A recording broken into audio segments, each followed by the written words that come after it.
요한복음 11장 40절부터 44절까지 말씀입니다. 우리 한 절씩 교독하면서 읽도록 하겠습니다. 예수께서 이르시되 내 말이 네가 믿으면 하나님의 영광을 보리라 하지 아니하였느냐 하시니,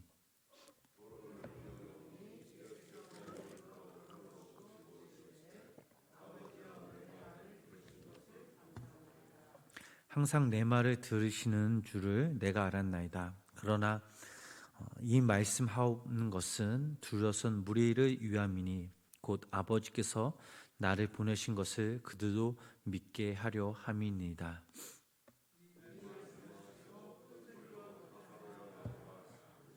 함께 읽겠습니다.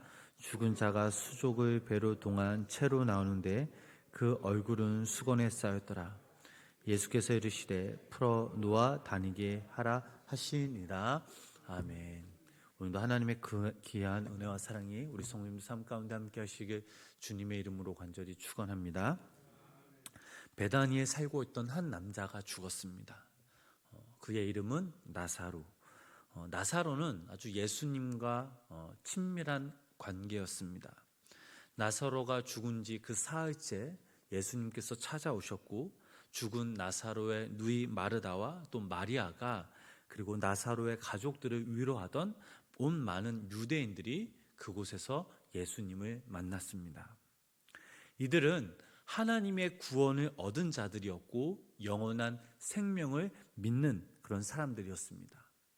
그러나 그들이 예수님 앞에서 보여줬던 행동들은 하나님을 믿지 않는 자들과 별반 차이가 없었습니다. 예수님께서는 그들의 모습을 보시고 비통의 눈물을 흘리셨습니다. 비통의 눈물을 흘리셨다라는 것은 예수님께서 진정 그들을 사랑하셨기에 눈물을 흘리셨습니다. 드디어 예수님이 이 나사로의 무덤 앞에 도착하셨습니다.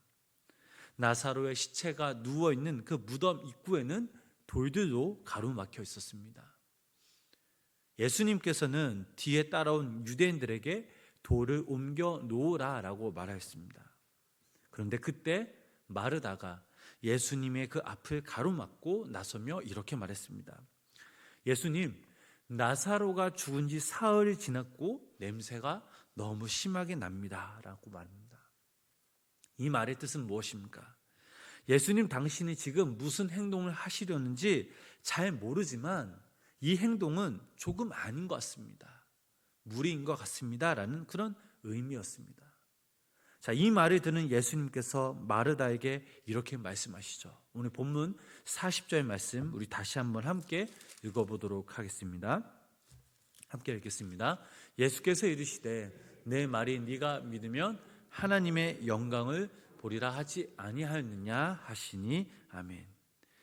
자, 예수님께서는 분명 마르다를 향해 네가 나를 믿기만 하면 하나님의 영광을 볼 것이다 라고 말씀하셨습니다. 비통함과 슬픔에 가득 찬 마르다에게 나를 믿으라 라고 말씀하십니다. 도대체 예수님은 누구시기에 나를 믿으라 라고 한 것입니까? 어떤 확신이 있으시기에 믿으라고 말씀하셨습니까? 그 정답은 바로 25절, 26절 말씀이 나옵니다. 저희들이 너무나 잘 아는 말씀이죠. 예수께서 이르시되 나는 부활이요 생명이니 나를 믿는 자는 죽어도 살겠고 무릇 살아서 나를 믿는 자는 영원히 죽지 아니하느냐. 이것을 네가 믿느냐라고 말씀하셨던 거죠. 예수님은 누구십니까? 십자가의 죽음을 이기시고 영원한 부활이신, 영원한 생명이신 하나님의 아들이십니다. 예수님 자신이 영원한 생명이시기에 누구든지 예수님을 믿으면 영원한 생명을 얻을 수 있다라는 말입니다. 바로 이것이 예수님께서 나사로의 시체가 누워있는 무덤의 돌문들을 치우라고 명령하신 그 이유입니다. 예수님 안에 거하는 자는 끝나는 것이 아니라 새로운 시작임을, 비통과 슬픔에서 기쁨과 한의와 감사로 바뀌는 것을 우리는 이 본문 말씀을 통해 알 수 있습니다. 그 이유가 무엇입니까? 바로 예수님 안에 영원한 생명과 영원한 소망이 있기 때문입니다. 우리가 이 땅에서 예수님을 믿는 그 이유가 무엇입니까? 우리의 최종 목표는 천국 입성, 즉 영원한 생명과 영원한 부활을 얻는 것입니다. 예수님이 부활이요 영원한 생명이시기에 저희들을 죄악 가운데에서 건지셨고 저희들을 어느 때에만 책임져 주시는 것이고 인도하시는 것이 아니라 영원토록 저희와 함께 동행하시고 책임져 주신다라는 사실입니다. 이것을 믿는 이 땅의 모든 그리스도인들에게는 좌절과 절망과 슬픔이 없다라는 거죠. 여러분, 사도 바울을 한번 생각해 보시기 바랍니다.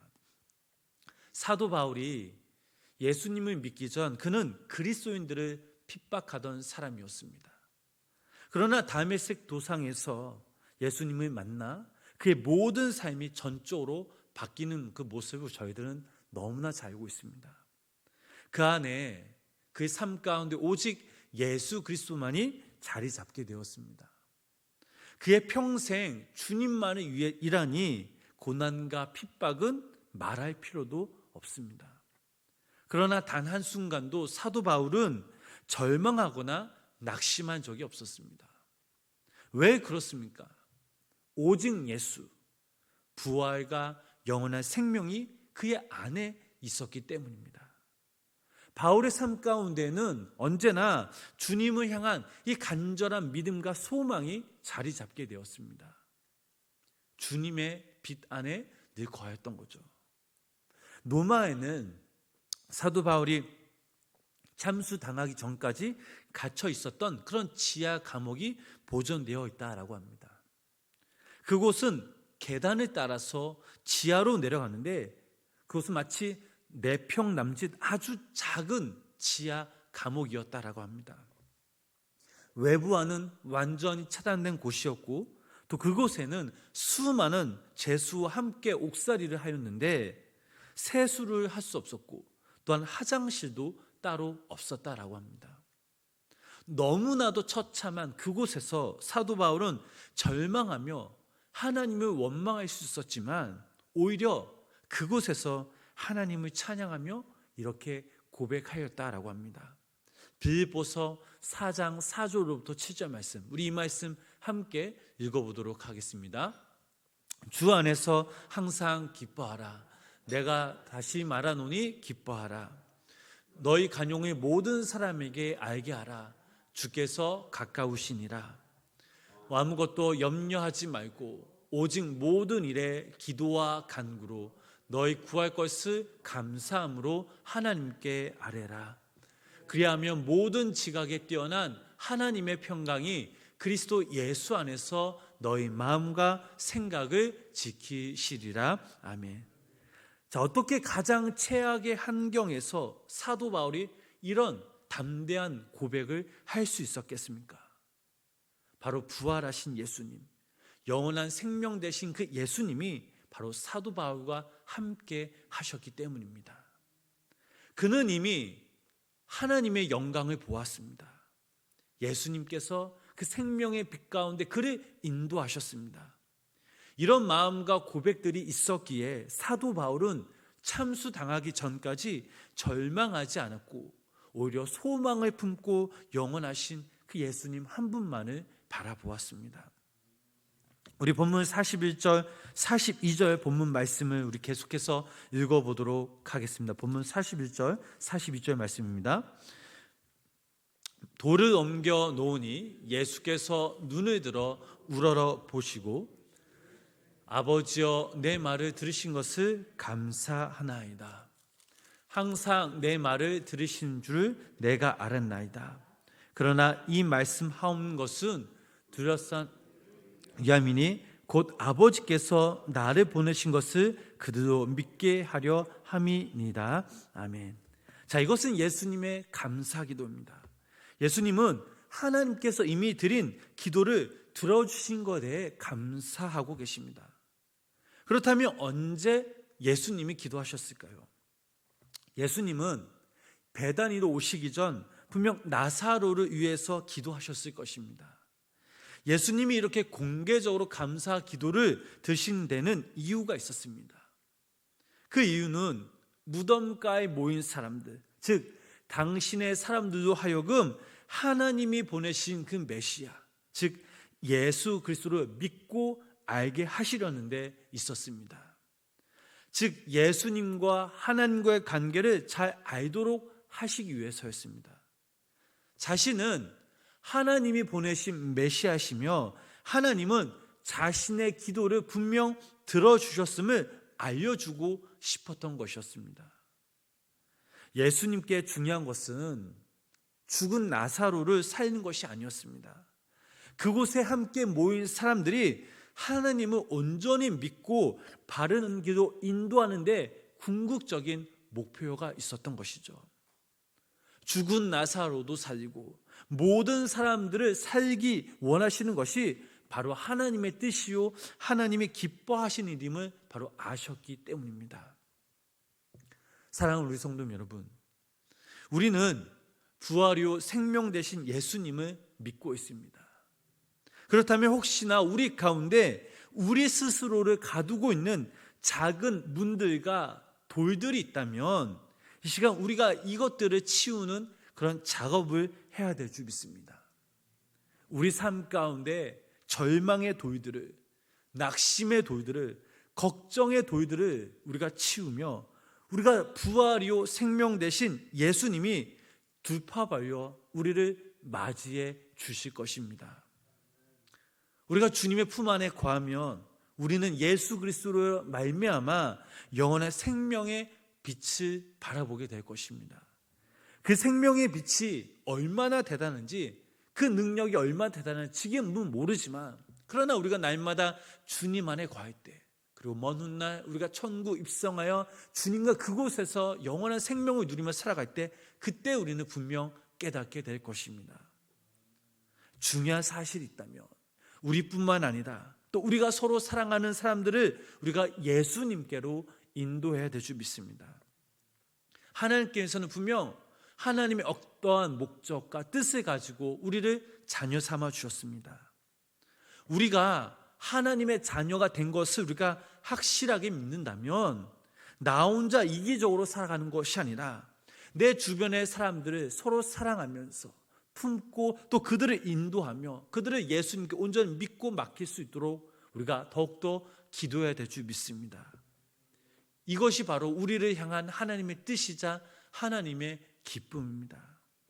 이 땅에 많은 사람들이 우리 주변에 믿지 않은 영혼들을 우리가 함께 그들과 함께 나아갈 때 그들이 부활이요 영원한 생명 되신 예수님을 믿으며 그들 또한 예수님의 소망이 있음을 믿으시기를 바랍니다.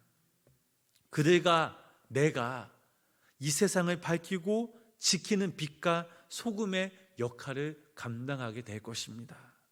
그러므로 오늘 하루 여기 모인 우리 성도님들과 또 영상을 통해 예배드리신 우리 성도님들이 하나님의 영광을 위해 살아가시길 주님의 이름으로 축복합니다. 부활이요 생명 되신 그 주님을 우리가 믿고 나아갈 때에 또한 우리 가운데 어떠한 그 태신자를 품고 기도하며 우리가 하나님께 믿고 맡길 때에 하나님께서 주신 능력과 지혜와 그 감사로 말미암아 성도님들이 오늘 하루 예수 그리스도의 이름으로 승리하며 살아가시며 또 하나님이 주시는 기쁨과 감사와 평안으로 인해 자족하며 하나님께 모든 것을 영광 돌며 살아가시는 귀한 믿음의 성도님의 삶이 되시길 주님의 이름으로 간절히 축원합니다. 기도하겠습니다. 영광 되신 주님을 찬양합니다. 주님은 부활이요 영원한 생명 되신 주님이십니다. 주님으로 인해 저희들은 구원을 얻었고 또 영원한 생명을 바라보게 되었음을 주님께 감사드립니다. 그동안 우리는 낙심하며 우리 가운데 여러 돌들로 인해 우리의 마음의 문이 잠겨져 있었지만 그러나 이젠 주님으로 인해 참 자유를 얻었고 영원한 생명을 바라보게 되었습니다. 이제는 우리의 모습 가운데 영원한 생명의 빛, 하나님의 능력이 우리 가운데 충만히 임하시고 또 우리의 영안이 열릴 때에 하나님의 그 사랑을 나누며 지키며 행하는 자들이 되게 하여 주시옵소서.